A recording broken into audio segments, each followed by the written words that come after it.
కావాలంటే శాకాహారమే తినాలి. శాకాహారం మాత్రమే తిందా ఆరోగ్యంగా ఆనందంగా జీవితం. ఓ మనిషి మేలుకో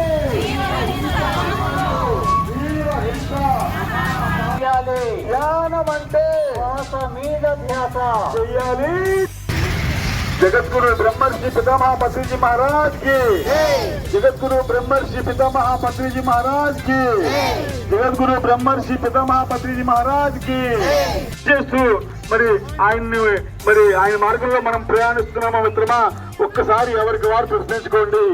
మరి ఆ ప్రభు చెప్పిన మార్గం ఏమిటంటే మా కరుణగా జీవించండి, నీ రామాయణ మార్గంలో నడుస్తున్నా అని చెప్పేసి అనేది అది ఒక పెద్ద భ్రమ మిత్రమా. మరి ఒకసారి ఆలోచించండి. ప్రాణం పోసే శక్తి మీకు లేనప్పుడు ప్రాణం తీసే హక్కు లేదు అని చెప్పేసి ఒకసారి గుర్తించిన మిత్రమా. నీ బాధ నీ నొప్పి ఆ జీవులకుండగా, అవి కూడా మనలాగే ఈ సృష్టిలో భాగమే, అవి కూడా మనలాగే ఈ సృష్టిలో.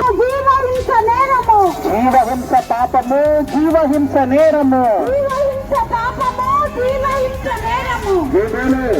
మహాకరుణ సత్పాలన శాకాహార ర్యాలీకి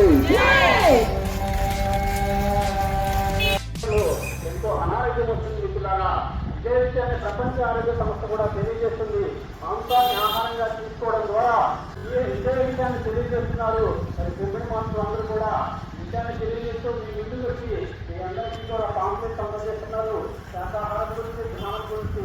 దయచేసి ప్రతి ఒక్కరు కూడా ఆ పాంప్లెట్ చదివి శాకాహారం లేని విశ్వ న్యాయ సూత్రము. మనం ఎదుటి వారికి ఏమిస్తామో తిరిగి మన జీవితాల్లో దానిని పొందుతాము.